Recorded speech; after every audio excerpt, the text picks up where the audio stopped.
Well, so basically we already kind of accomplished to build almost the whole app. What we missed so far is just the checkout. If you would like to implement the checkout, you can do that. Commerce Layer allows you to do that by actually using their own API server for that.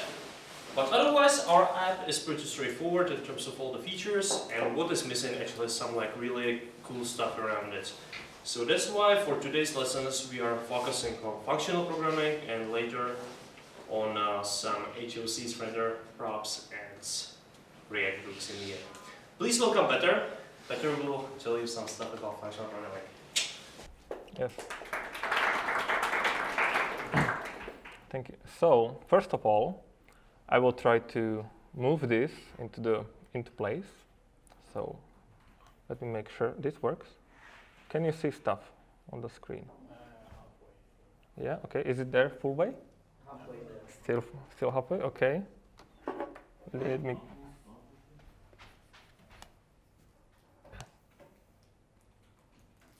Okay. Okay. We are there. Almost. Close enough. Oop. Yep. Okay, that's not what I wanted.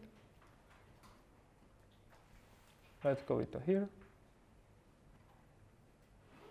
There we go.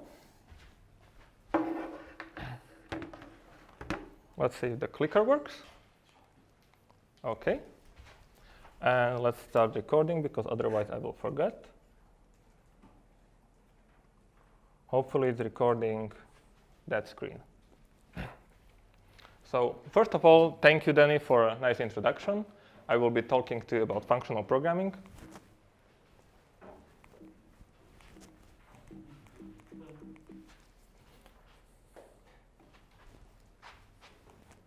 There we go.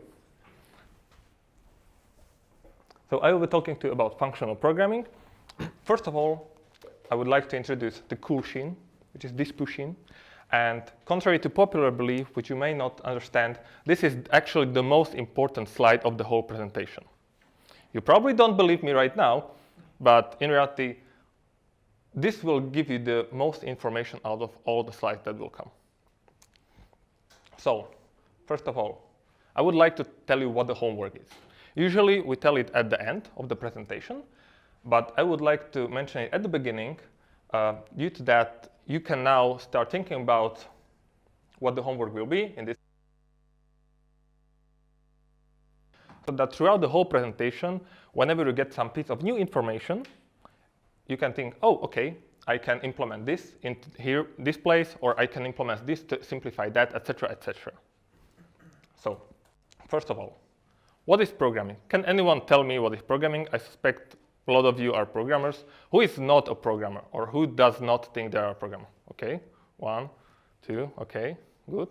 So the rest of you are programmers. So by definition, you should know what programming is. So can someone tell me what programming is? If you want to Google that, I will help you.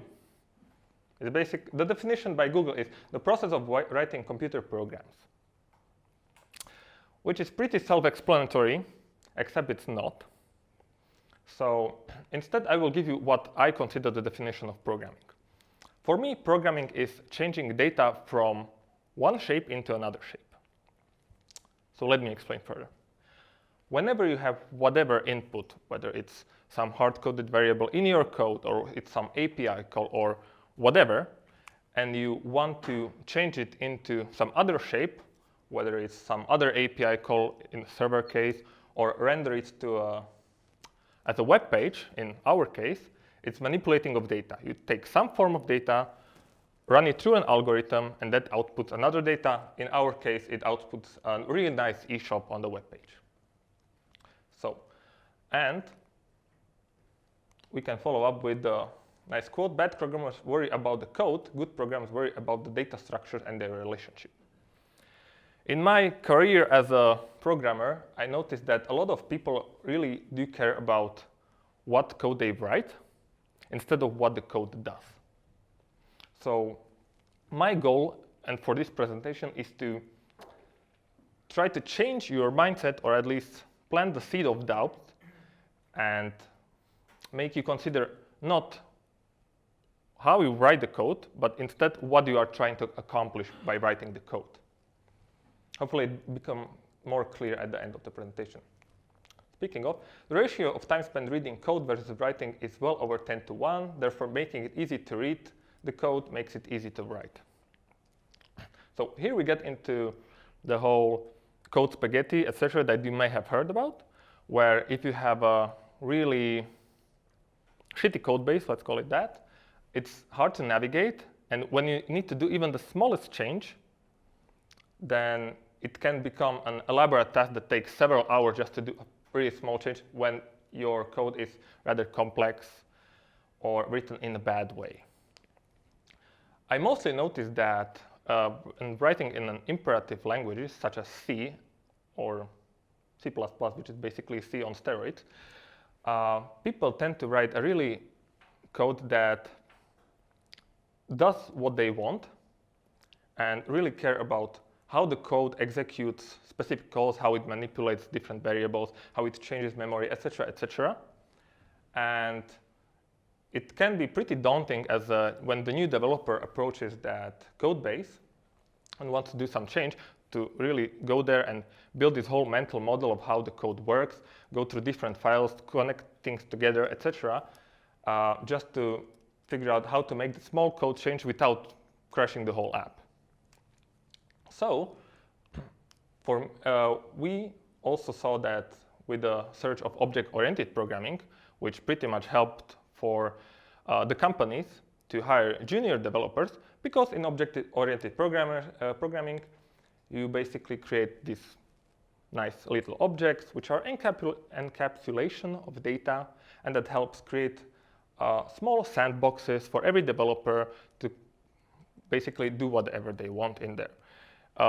It's easier to not break the whole code base by using objects, because you create these getter setters and you use rather uniform patterns in object-oriented world, so that you can easily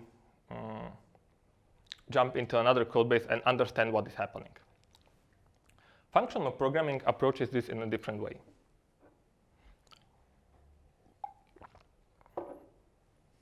And that's actually why I like functional programming so much, because it gets rid of this massive overhead, of this massive data model that you need to build in your head, due to the fact of how the structures in functional programming, or I wouldn't even call them paradigms, but the tools as a functional programming you have at your disposition, and how they enable you to write really scalable code, really easy to understand code, and actually really performant code.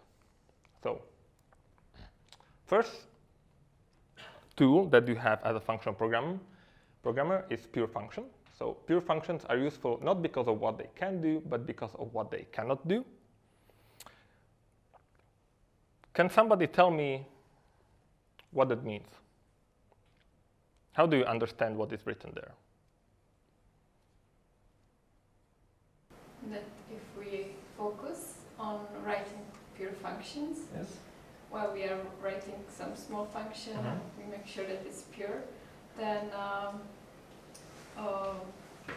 we know that, for example, this function, well, most probably when we are using this function, it should be only, well, we read the name of the function and we should exactly know what it does. Because you get rid of Because it. there are now the side effects and Okay. stuff like that. If we run it twice on the same data, it's still the same. Yes. I was just, I wanted to mention getting rid of side effects, which is Yeah, exactly. So what in the quote, what it says that what it cannot do is precisely the side effects. And I borrowed some slides from Konstantin. Is that the question? Well, actually, it's not a question, it's a request, small one. Sure. Can you please revisit Hangouts? You are not sharing your screen. Oh no! Yeah, nor your audio. And once you do that, please recheck the QuickTime, because whenever you do that, like start presenting, it counts the video recording from QuickTime. Okay, I need to move myself over here. So. Spoilers. So I'm not sharing my screen. That's an easy fix. And looks like you're muted too. That might be why. Yeah. Poor people not getting any quality content. And please double check now once you're sharing. Looks like you are sharing, right? Yeah. Yeah. Double check your QuickTime whether you're doing this. Yeah, where's my QuickTime? Here it is. Okay, where the F is my QuickTime? Okay, that disappeared. So it's, yeah, by clicking that, it created the whole thing. Okay, so I will quickly save this somehow.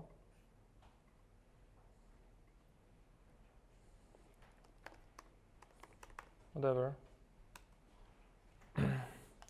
And now I will create another recording. Yeah, I know. Okay. So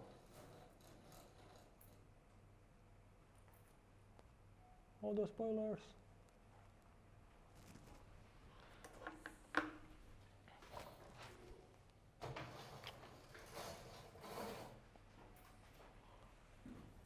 Can you verify that people on Hangout are getting all the quality content? I can. Thank you. In the meantime, I will continue. So, as I was saying, I borrowed pretty slides about purity functions from Konstantin's presentation. Hopefully you remember that. This is making a lot of noise. Ritas, can you tell me if this is pure or not? Okay. Now?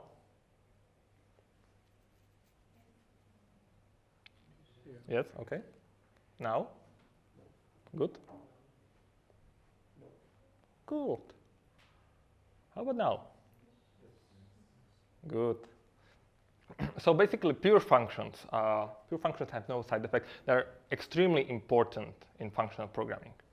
Because in functional programming, later we go into the whole composability, and pure functions are the building blocks of higher order functions, we call them. And actually, some of you may know it, and some of you may not know it. We already used a lot of higher order functions in our code base that we will go over, hopefully, in Arno's presentation. He will point out which are the higher order functions. And so what's next is the immutability. So what even is an immutable variable? The name sounds kind of counterintuitive. On one hand, we have the immutable, something that's not mutating, doesn't change. On another hand, we have a variable, so something that varies. So this is kind of an oxymoronic name for it. I would call it a constant. But this is basically the terminology we usually use. If you want to use immutable variables in your JavaScript code, it's actually really simple. Don't ever use vars unless you need to in very specific cases. And don't use lets, because let's create a mutable variable. If you declare everything as const, you basically create constant that cannot be overwritten. Now, you might be thinking, why would I want to create a variable that cannot be overwritten? It makes no sense. How am I gonna ever change something? You know, a browser is constantly changing environment. Users click, stuff happen. It's not like it's constant, non-changing. But as you can see on the first example, in immutability, instead of doing the left side, you would do the right side. This first example, let's see if laser pointer works. No, it doesn't because it's a screen, whatever.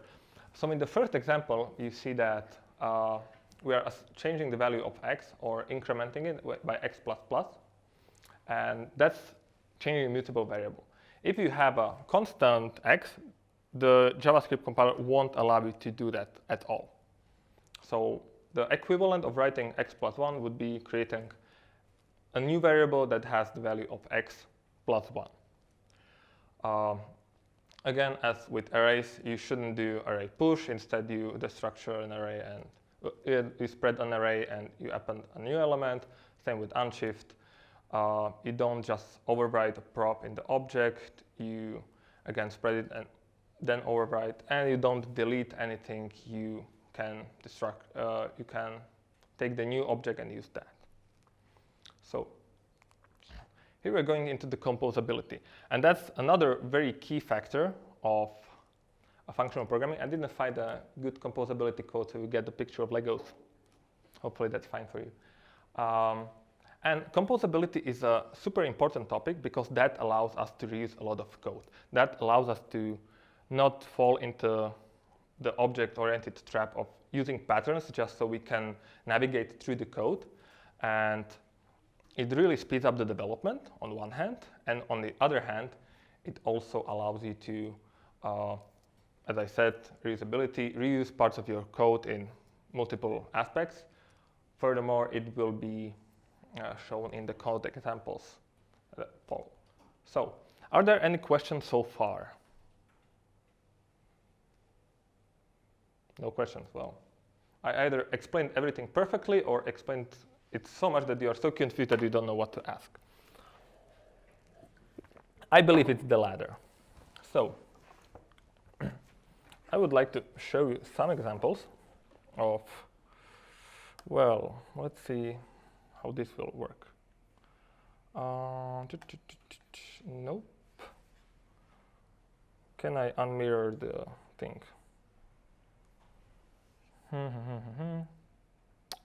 Yeah, I close this one. Yeah, give me a second. Whatever, 2. Yeah, and now I would like to mirror screen. Siri, go away. Hide this. Hide this. Something. Nope. What can you see? Good. Okay, let's go with that. I will again start decoding because I love this. So, hide this. I guess audio was muted. Is it? I guess so. The best way. Let me see. Boop.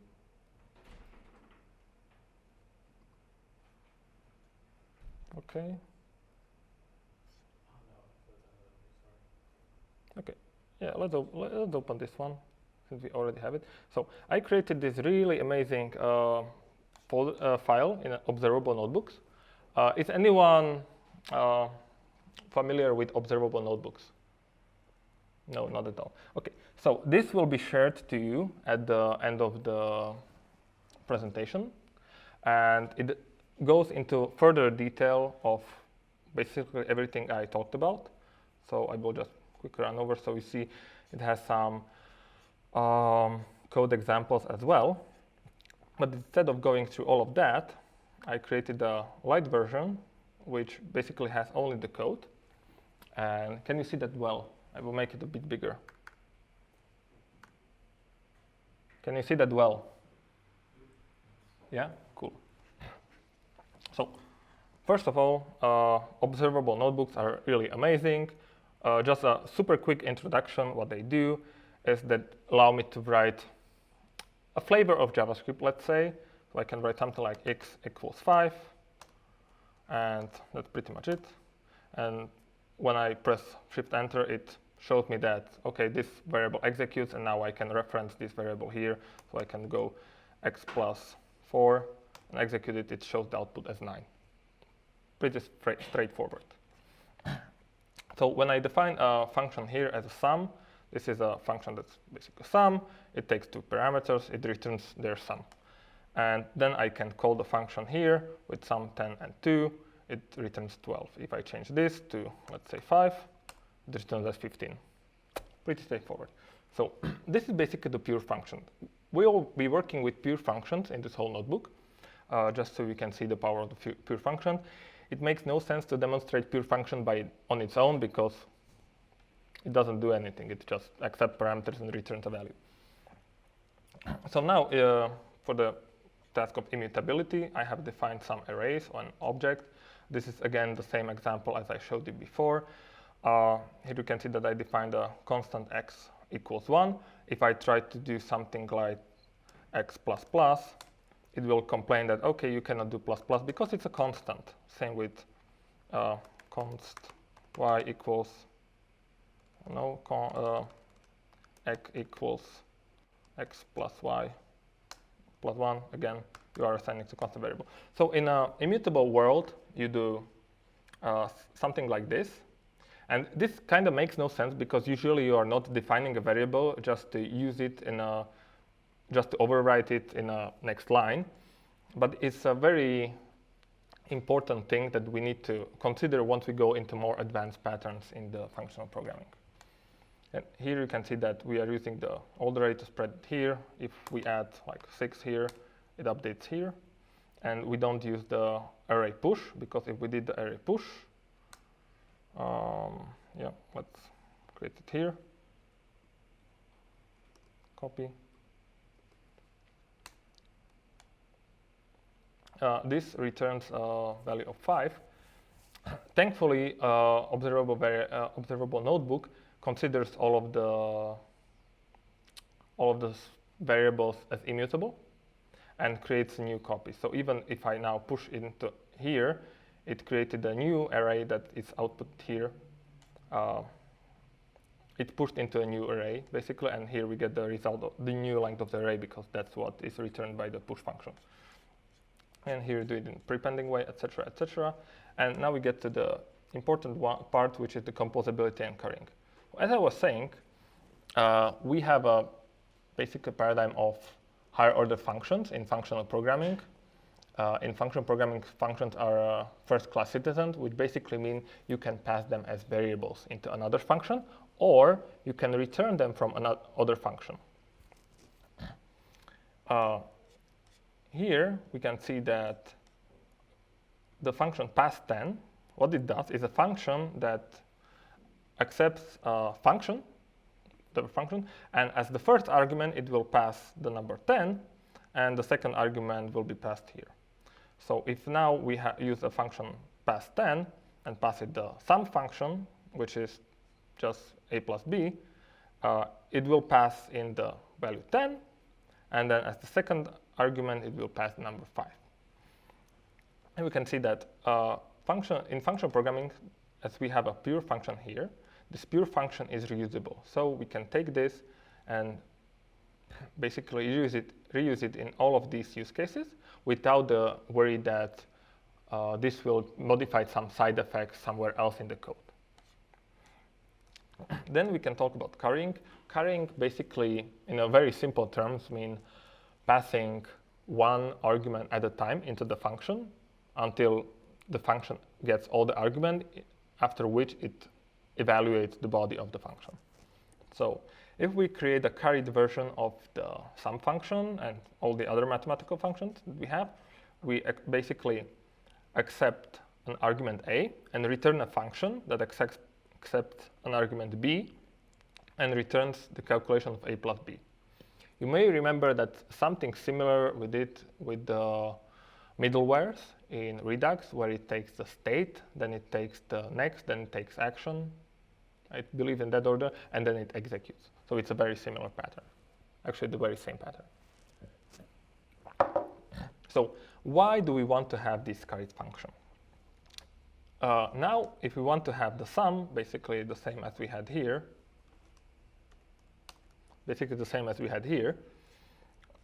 we need to call it like this, which looks kind of ugly, let's say. But now this adds the possibility to create a carried version of the function.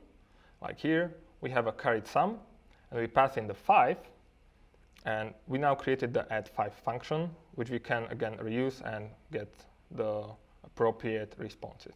So instead of writing something like this, where we need to manually pass the value, by creating a carried function, we can replicate the C pass 10 by having making it as C, sum, 10. So we basically replicated the function. Now, I would like to talk about data transformation. As I said, programming is basically manipulating data from one shape into another, whether that's one object into another object, one array into another object, or just taking whatever data and outputting it as HTML, as in our case of in React case. So if we wanted to get the medium, I have an array of products. If we display them, it's here. So I have created an arbitrary amount of products with this shape. So it looks pretty much like this. And let's say our task is to get all the products that have the size M. So they are medium sized. In a more traditional imperative language, you would do something like this. You would create an array, and you would go with a for loop and go over all the products and compare whether they are the size M, and then you push into this array, and then you return it. So that's the, let's say, traditional approach that you would use in C or even in objective-oriented languages. The functional way would be to use a function called filter, which is a property of an array. And we pass in a predicate, which basically the filter function passes in product one by one from the array. And on this product, we check the size. And if it's the size medium, which we want, we return true. So filter basically filters an array, and whatever the predicate results as true will push into a new array. The other will be discarded. So achieve the very same result in a quite smaller amount of code. What we can do then is that we can even take out this logic that will specify the medium size. So I created a separate function that's called isMedium, which is basically a selector that takes an argument as a product and checks the size and gets a medium. And now we can use the products filter isMedium. We don't have to call it with anything. We don't have to call it like this with the product. We potentially can. It will do the same. So accepts the product, it passes in, does the same. But in this case, if we accept just the one, we can pass the function as itself, and filter will pass it in here. Here we can do the same. Now with get product name, we want to get a list of all the names only from our list of products defined here. So we create another selector that takes the product, gets a name out of it. It returns an array like this.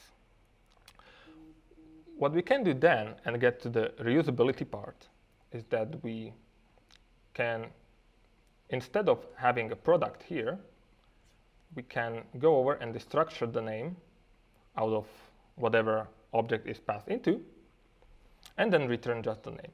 So now, again, we have the same, but we can currently reuse this on our list of customers. We have a list of customers with this shape.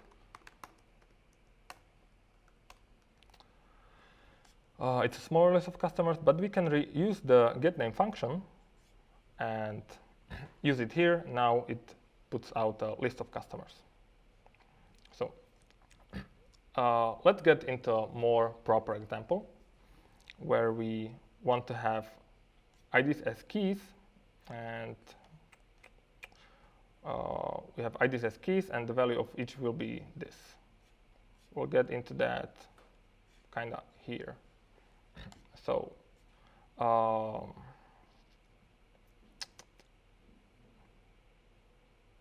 actually, yep. Currently, our products are named like this. So it's whether it's shirt, it's what's this, whether it's for male or female, or what's the size. Let's say we would like to create a custom mapper, which maps the ID of the object to the name. And for that, we cannot use map nor filter. We need to use a custom function that manipulates it. And for that, we use the basically Swiss Army knife of functions, which is the reduce function. which takes in the function, which is this, as a first parameter, and basically this initial value for the accumulator. And let me explain what that does. So the first parameter of the function passed in is the accumulator, and the second one is the property of the products array. And the accumulator is a return value from this function. So in the first iteration, what happened is that we pass in an empty object as an accumulator. We spread the accumulator, which is an empty object. Then we take the ID of the product and create this string from those names.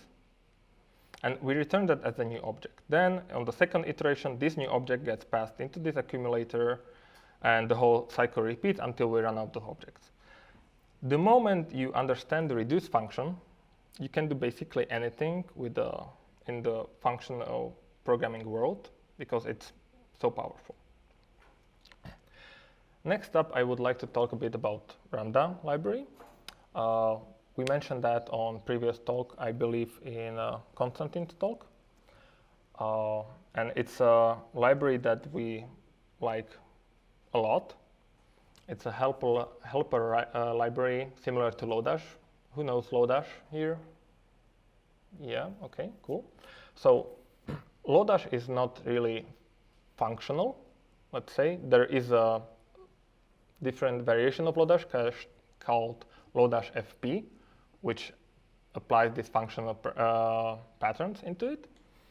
But before that happened, there was Lambda, which is basically a Lodash version, but for functional programming. So we have we have a library that's called Lambda. It has multiple functions in here. There are a lot of them. Let me just show you lambda.js.com. It's really amazing. There will be a link in the observable, and there are so many functions you can use.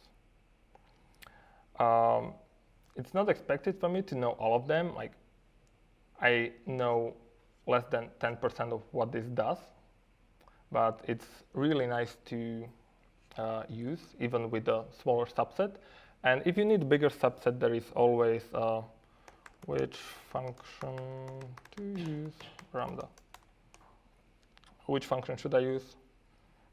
Which explains it in more detail what everything does. So if I need to filter something, you can see that, okay.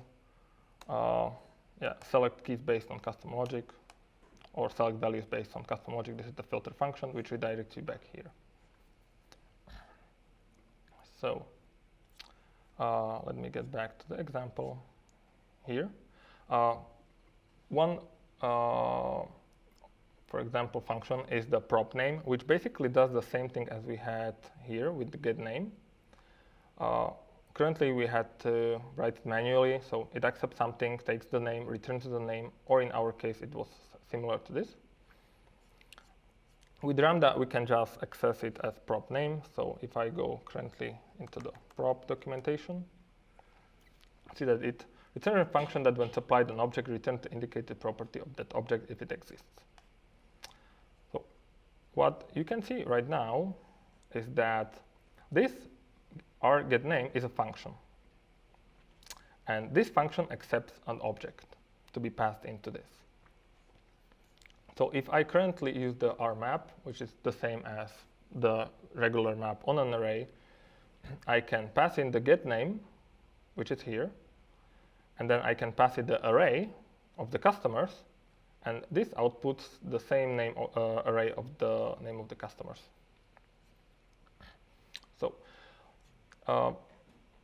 as the let's call it the finishing touch of the examples, I would like to show you 3 different ways of writing logic.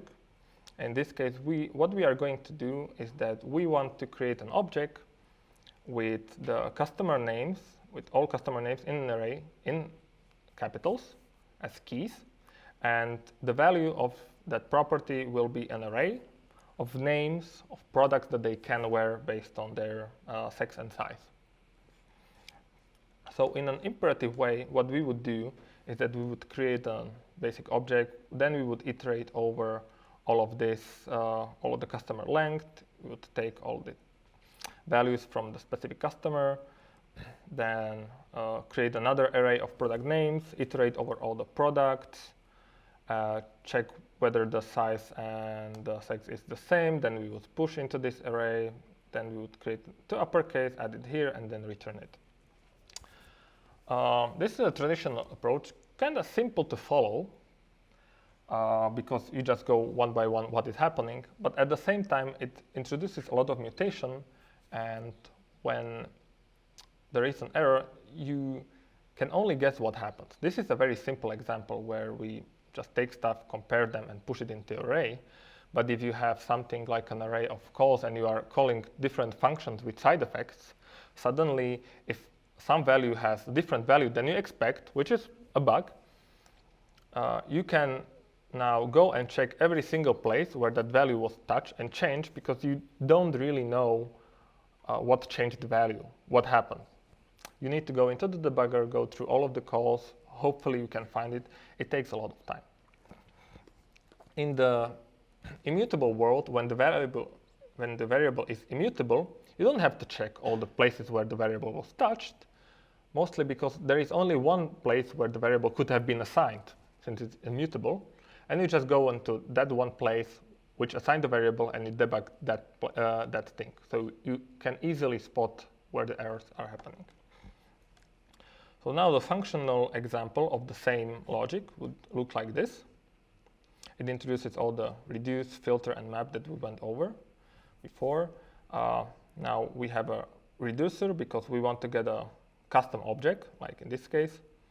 So we create an accumulator where we pass a customer, and then we have a product name where we filter the product by whether the product is the same size and sex for that customer that we currently need.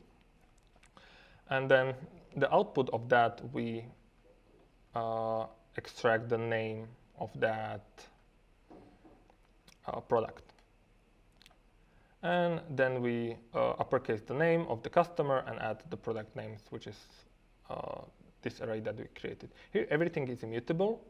The benefit of that is that even if you had more convoluted example with another function that compute those values and have some side effects, you wouldn't be able to parallelize this because you can get into a race condition issue. And that's also one of the major performance benefits that functional programming can have. If everything is immutable and no references change or no values change and has no side effects, you can easily parallelize it into multiple cores on your machines because you won't get into this whole race condition, since you won't have to do variable locking as you have to do when you have multi-threading in a more imperative way, which is kind of expensive to do and also has the biggest performance drawbacks on your app. And here is also one Ramda example.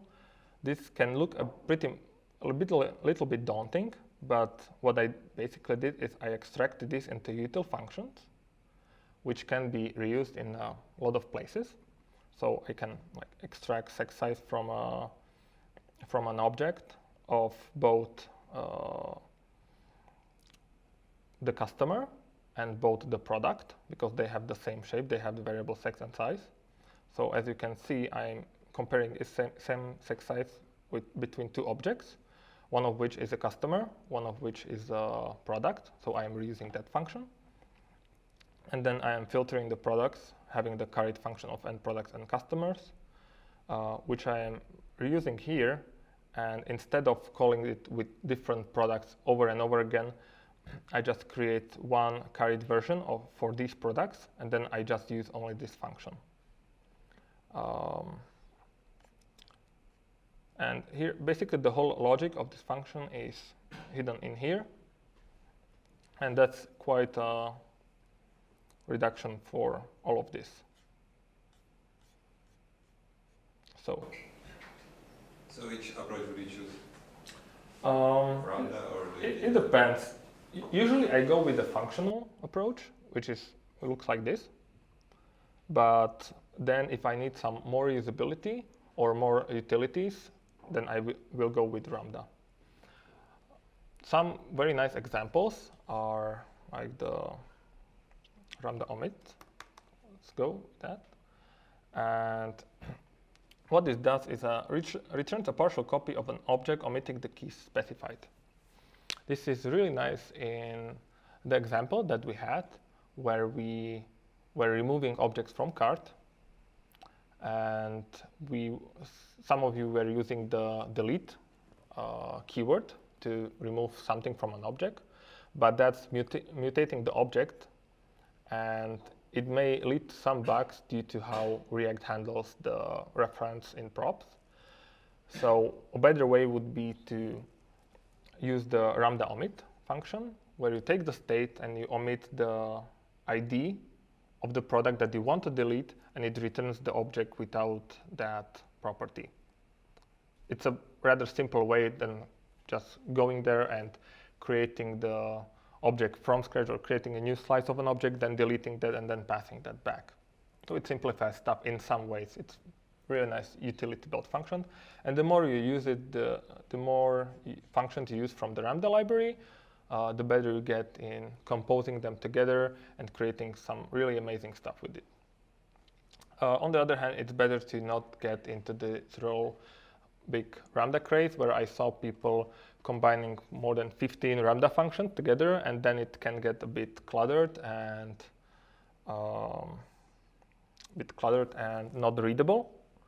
And again, you get into this state where, okay, you have one function that does everything completely, but when there is someone who needs to debug that or change something, you get into this position where, again, you need to hold a lot of state of what is happening in that function in your mind. So it's better to decouple those into smaller functions and then compose those together. So on the question of why you shouldn't delete properties from the object, in our case, I know it leads to some bugs if you did that in the reducer. First of all, reducer needs to be a pure function that allows you to, if that is the case, it allows you to do some nice time traveling with the React Reduce with the Redux extension in the browser, so you can go through all the actions and it can replay those actions for you. If it has side effects, which basically means it mutates something else, you cannot do that time traveling, because every time you do that, the side effect happens again, and you don't want that. In a React example, what happens in components is that in functional components, what React does is it compares the properties shallowly. So if you pass in an object that you deleted the property of, React will check, okay, this is the object I received first and I rendered that. And now I got the same object because it has the same reference in the memory. And React says, okay, so it's probably the same object. I won't re-render stuff. I will reuse the cached version, basically. And that can lead to really sneaky bugs. So that's why it's a lot better to use immutable references. Are there any other questions?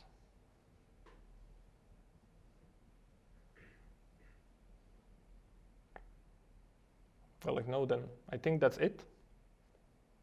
Thank you, everyone.